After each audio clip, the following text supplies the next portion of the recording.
Hello water sign, hello Pisces, Scorpio, and Cancer. Welcome dito sa aking channel, Kapalaran 888 guys. Welcome. Alamin natin ang message ng bara sa'yo ngayong Lunes. Okay. Water sign, Pisces, Scorpio, and Cancer. February 12, 2024. Okay. Okay, ito yung messages mo for this day. Okay. Number 8, false person, distant horizon, and imprisonment, and main male. Okay. So, kung makikita mo dito, sinasabi sa iyo, water sign, Pisces, Scorpio, and Cancer, mag-iingat ka sa isang lalaki or sa isang babae. So, walang gender naman kasi yung zodiac sign natin. Or, zodiac signs. Tarot. Okay? So, sinasabi ng barase dito na mag-iingat tayo sa kahit anong gender ngayong araw na ito. First of all, pwedeng tungkol ito doon sa mga kakilala mo na sa malayong lugar or posibleng sa malapit lang.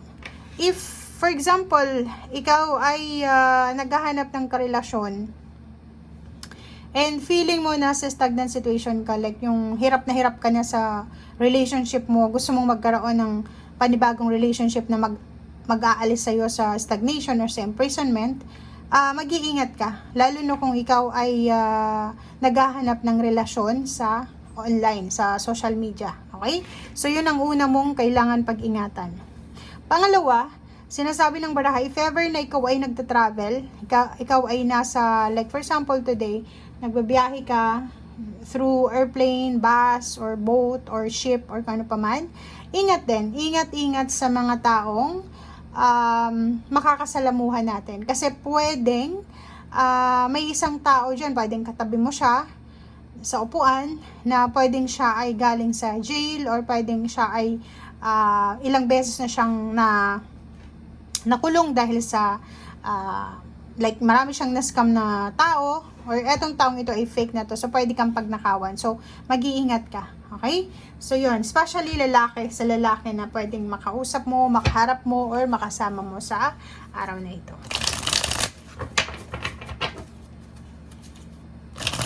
So, in short, wag kang magtitiwala sa araw na ito.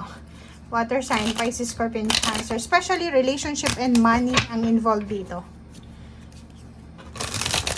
Parang ang nakakatakot dito sa'yo is parang lahat ng tao na makakausap mo, lalo na sa social media account sa araw na ito, is puro lang kasi nungalingan yung sasabihin sa'yo.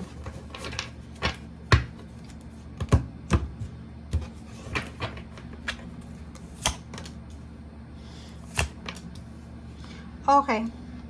So, kung makikita mo dito, may good news na parating sa'yo. Pwedeng may nakahang dito na pera. Like, for example, may in-offer sa'yo na trabaho few years ago, few months ago, pero hindi mo tinanggap.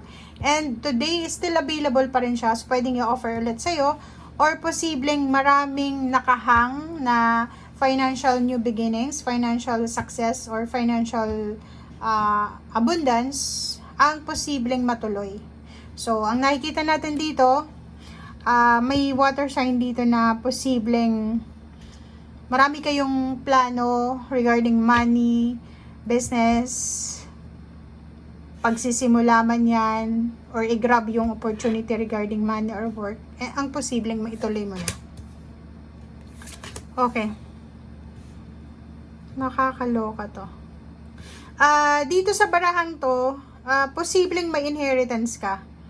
Or pwedeng may iniwan sa'yo ang iyong namayapang magulang or lolo-lola na pera. Parang ganito. Siguro nasa ikaw ang bunso or hindi kayong panganay, na parang kasi yung nakikita natin dito sa inheritance mo is, sorry pero yung mga nauna sa'yo, like yung mga taong involved dito or nakakaalam sa inheritance ito, masyado silang swapang sa pera. Kaya nilang makipagkompetensya, makipagpatayan dahil sa perang yan. So, may deserve ka dito. Alam mo tong nakahang na to, matagal na to na parang kailangan mo makuha to. Deserve mo siya kailangan makuha. And, ang taong ito ay wala hindi niya ibibigay yan sa'yo. Wala siyang balak na ibigay yan sa'yo. So, nakahang pa rin. But now, sinasabi ng baraha sa'yo dito na, let go, let God, let it flow. Kasi kung magkano man ang perang ito, magkano man yung inheritance na yan, doble-doble pa dyan ang blessings na bibigay sa'yo ng universe. Kasi, alam mo, everything happens for a reason. Lahat ng ginagawa ng tao dito sa mundo, may kapalit yan. Lalo na sa usaping pera, ha. Yung mga taong gahaman sa pera, okay, sa ngayon, masaya sila, nakakapanloko sila, but, in return, pagsisisihan nila yan eh. 'Di ba? 'Di ba? So, sinasabi ng Barasir dito, let go, let God, let it flow. Yung money na yan, parang ipinagkait sa'yo, pwedeng naloko ka, like nagbenta ka ng bahay, lupa, or kung ano man to, pinag-awayan, like yung halimbawa, yung pinundar mo na bahay, pinundar mo na sasakyan, ari-arian, pinag-aawayan ng kapamilya mo na wala naman silang ambag sa pagpundar noon. So, sinasabi ng baraha sa'yo dito, have peace, okay? Have peace. May tamang oras dyan. So, hindi ka dapat nagkikipag-away or hindi ka dapat makipagkompetensya dyan. Kasi unang-una, pag-aari mo yan. Kung ikaw yung bumili niyan, ikaw yung may pera dyan. Diba? So, dito sa Three of Cups, sinasabi na, huwag kang mag-alala kasi nasa iyo pa rin ang huling halakhak. Nasa iyo pa rin ang huling tagumpay. And yung perang yan na pinagkakait sa iyo ng mga taong ito ng mga selfish, ay mas doble-doble, 10 folds, 20 folds, 30 folds, unlimited, limitless yung posibleng kapalit niyan sa iyo. Okay? So, temperance. So, kailangan mo lang na magkaroon ng pasensya sa ngayon. Huwag kang makipag-away sa pera. Ang galing ng baraha mo. So, nakikita ko sir dito na maraming magagandang balita na pwedeng dumating sa'yo. Hindi lang sa araw na ito kundi sa mga susunod na araw. So, di ba? You're super blessed and super, parang sinasabi ng Panginoon sa'yo na okay lang yan, water sign. Hayaan mong lokohin kanila, hayaan mong gawan kanila ng hindi maganda kasi may balik naman yun sa kanila. So, Ace of Swords, lahat ng mga ginawang panggigipit sa'yo, lahat ng mga ginawang panluloko sa'yo, mapa-relationship, mapa-money, ay posibleng may kapalit na biyaya. 'Di ba? So, may good news dito, may financial success, wish fulfillment, pwedeng may bago kang trabahong papasukin, or posibleng business yan. Marami ka din na choices na pwedeng pagpilian, hindi lang sa ngayon. Relationship, sobrang maganda yung takbo ng relationship mo. And nakikita mo yung future mo na sobrang magiging masaya. Sobrang magiging harmonious, victorious, abundant, and sobrang kalmado.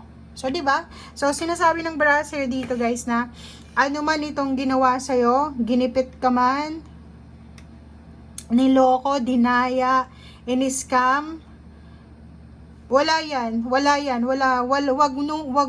mo siyang pipersonalin. Kasi wala yan wala yan sa biyaya na ibibigay sa'yo ng universe or patuloy na binibigay sa'yo ng Panginoon sa ngayon. Okay? Thank you guys. Bye!